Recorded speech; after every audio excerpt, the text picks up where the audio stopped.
Hi there, it's Darina here. Welcome to the English Academy. Today we're talking about how to teach a listening lesson. There is a video that I have on my channel already. I will link it for you. And that's a demo lesson with a student of mine where I teach a listening lesson. So please watch that first or watch it after this video. Let's talk about the lesson framework, which stages you should follow to teach a listening lesson. First of all, you begin with a lead-in. This is the first stage where you want to engage your learner or learners, and also you want to set the context of your lesson. Keep this stage quick because you want to save some time for decoding work and for pre-teaching some language. A bit more about this later. Following this, you set your first listening task.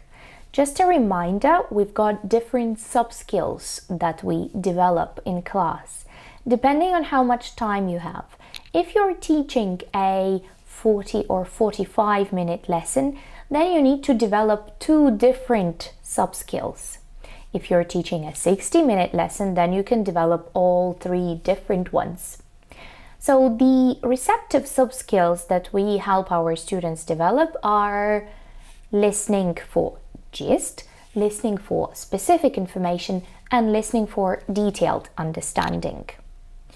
So you need to decide which one goes first. However, you want to go from bigger picture to smaller picture, to little details and more understanding of the text.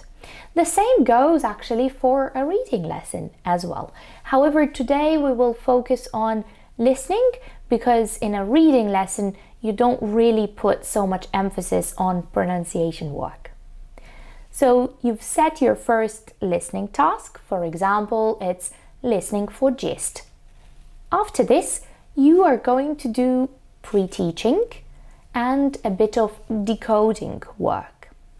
Now, it's absolutely possible to teach a receptive skills lesson, reading or listening, without pre-teaching any language, because after all, a receptive skills lesson needs to focus on developing the receptive sub-skills, not on learning all the language that's there in a text or in an audio.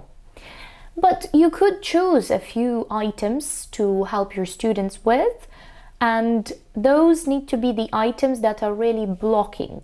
So what I mean by that, we say pre-teach blocking vocabulary. So if the student hears this phrase or collocation or word or verb, they get so confused that they don't know this collocation, for example, that they can't keep listening. Or maybe it's a phrase that they need to understand to be able to answer a specific question. Or maybe it's an idiom that they ask you about, so you might want to prepare and teach that. However, in a listening lesson, pronunciation work is crucial. So if you're selecting some items from your text that you are going to be pre-teaching, put them in the sentence from the text and help your students with pronunciation. Say it and let them repeat after you. Say it in little bits and let them repeat, and then say the whole sentence and let them repeat. This is something we call drilling, so drill the sentence. Also, when you are checking the transcript of the audio you're going to be using in class, try to listen and decide on the bits of the text that are difficult to understand because of the features of connected speech which make the text unclear. So those could be things like contractions, because students are expecting to hear I will come tomorrow, but in reality they hear I'll come tomorrow. So I'll and I will they're not the same thing. Also think about consonant vowel linking. So this is when one word finishes in a consonant and the next one starts in a vowel. These two words connect and they become one word when we hear them. This happens very often with phrasal verbs because most prepositions start in a vowel sound. For example, if one of your sentences is, I decided to take up swimming, well, the students are expecting to hear take up. They know what take up is, but when it's going to be said quickly, they're not going to recognize it. So you need to help them with this sentence. The point is that you don't only pre-teach something that you think they don't know. You don't only focus on vocabulary. You don't only focus on grammar after the audio.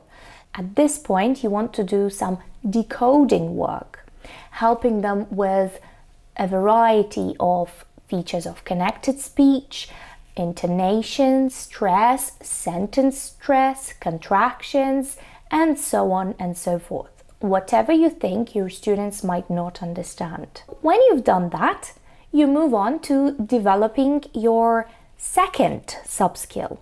So if we did listening for gist, then my next one should be, let's say, listening for specific information. Or it could be listening for detailed understanding. You might want to check the course book and see what's offered there. That way you'll be able to understand which sub-skills the book is helping you develop in class. Okay, so you've set that up. If you're teaching one-to-one, well, the student gets the task, the student does it, and then you discuss together with the student because you are the partner, right? But if you're teaching in groups, then you need to make sure that after each listening, the students get to check their answers in pairs. This really helps them become more confident and they are more prepared to answer your questions in open class. Following the second listening sub-skill stage, you move on to a productive task. Very often that's going to be a speaking task that's on the same topic of your lesson. So if your audio was about traveling, then you could do a speaking task where students arrange a trip for their next holiday.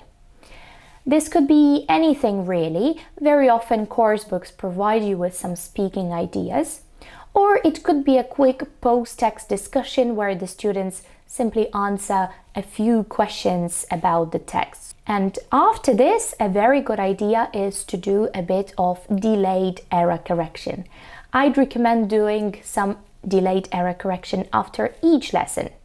Whether it's listening, reading, grammar, speaking, students really value your feedback on the errors they make. Hope this helps. Please do watch the video if you haven't watched it. That will help you understand the framework a little bit better. Do make sure that in your next listening lesson you do some decoding work.